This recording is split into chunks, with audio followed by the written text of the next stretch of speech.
श्री स्वामी समर्थ. श्रद्धास लाईफस्टाईलमध्ये तुम्हा सर्वांचं अगदी मनापासून स्वागत.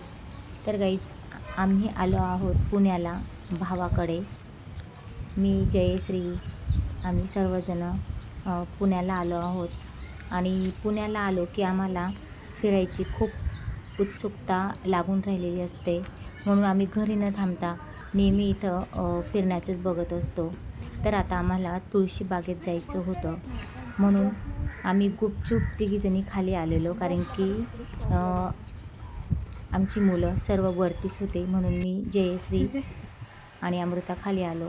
तर परीला इथे BMW दिसली, तर तिने लगेच तिचा व्हिडिओ काढला. आणि गार्डनमध्ये इथे आलो तर जयश्रीसुद्धा परीबरोबर लहान झाली आणि ती सुद्धा झोके घ्यायला लागली ते. आणि अमृता तोपर्यंत कॅब बुक करत होती. तर कॅब येऊपर्यंत म्हटलं आपणही थोडंसं लहान मुलांच्या झोक्यावरती, घसरगुंडीवरती आनंद घेऊया. म्हणून जयश्री आणि परी झोका खेळत होते आणि मीही म्हटलं घसरगुंडी खेळावा. तर मी देखील घसरगुंडीचा आनंद घेतला.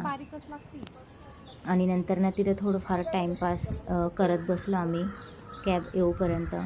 आणि नंतरनं कॅब आलीच होती, तर मग आम्ही तिथून आता निघालो. खूप छान असं वातावरण आहे तिथलं, जिथे अमृता आणि निलेश राहतात. खूप सुंदर असं तिथे त्यांचा फ्लॅट आहे आणि आजूबाजूचं वातावरण पण खूप सुंदर आहे.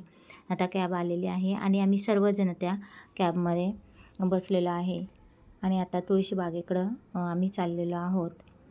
तर नेमकं त्या दिवशी ऊन जरा कमी होतं, त्यामुळे एवढं काही वाटत नव्हतं. आभाळ आलेलं होतं, त्यामुळे जरा वातावरण पण छान फ्रेश वाटत होतं. कारण की उन्हाळा होता खूप कडक आणि उन्हामध्ये शॉपिंगचं खूप जीवावर येतं. पण ऊन पण कमी होतं आणि आभाळ पण आलेलं होतं. जाता जाताच आम्हाला झुडिओसुद्धा लागलेलं. तर झुडिओमध्ये जायचं आहे, पण मध्ये जायचा प्लॅन आम्ही नंतर करणार आहोत. तर तत्पूर्वी तुळशीबागेत आम्हाला जायचं होतं, म्हणून आम्ही तिकडे जात आहोत. तर छान अशा मोठमोठ्या बिल्डिंग्स आम्हाला इथे लागलेल्या आहे. खूप छान वाटतं आणि खूप सुंदरही वाटतं असं प्रवासात शॉपिंगला वगैरे. आणि शॉपिंग म्हटलं की कुठलीही लेडीज असो, तिला खूप उत्सुकता लागलेली असते. आणि तशीच उत्सुकता आम्हालाही इथे लागलेली आहे. छान असा प्रवास करत करत मोठमोठ्या बिल्डिंग्स वगैरे आम्ही बघत इथे आमचा प्रवास चालू आहे. आणि तुळशीबागसुद्धा इथून बरंचसं लांब आहे, त्यामुळे जायलासुद्धा थोडा उशीरच होणार होता.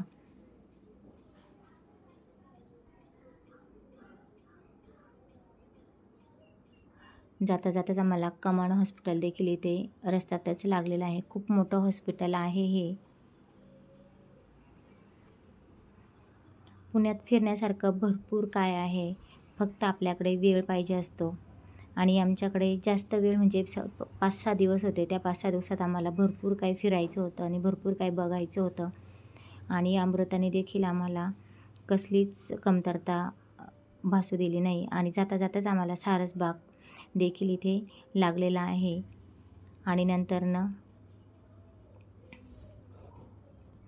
सारसबागेच्या पुढे देखील आम्ही आता निघालेलो आहे. आणि इथे ट्रॅफिक देखील आम्हाला लागली होती मध्येच. आणि इथे लगेचच बाग आलेला आहे आणि तिथे मी आता शॉपिंगला सुरुवात केली आहे. खूप छान छान वस्तू इथे होत्या. पूर्ण सगळ्या प्रकारच्या वस्तू होत्या इथे. ड्रेस, ज्वेलरी, इमिटेशन ज्वेलरी वगैरे सगळं काय इथे भरपूर छान छान व्हरायटीज वगैरे होत्या. आम्ही भरपूर अशी छान अशी शॉपिंग केलेली. आणि वरती नेट लावलेलं होतं, म्हणून उन्हाचा एवढा काही आम्हाला फटका वगैरे बसलेला नाही. इथे पण पार्लरचं थोडंफार सामान आम्ही खरेदी केलं. आणि खरेदी केल्यानंतर ना खाली आलो आणि खाली पण भरपूर अशी शॉपिंग केली. छान अशी मस्त आमची शॉपिंग झाली. तुम्ही पण नक्कीच पुण्यामध्ये आल्यानंतर ना तुळशीबागेत नक्कीच जा आणि छान अशी शॉपिंग करा. आम्ही खूप छान शॉपिंग केली आणि छान असं वाटलं. फिरून फिरून आमचे पाय देखील खूप दुखायला लागलेले. आणि शॉपिंग केल्यानंतर आम्ही पुन्हा आता घरी यायला निघालेलो.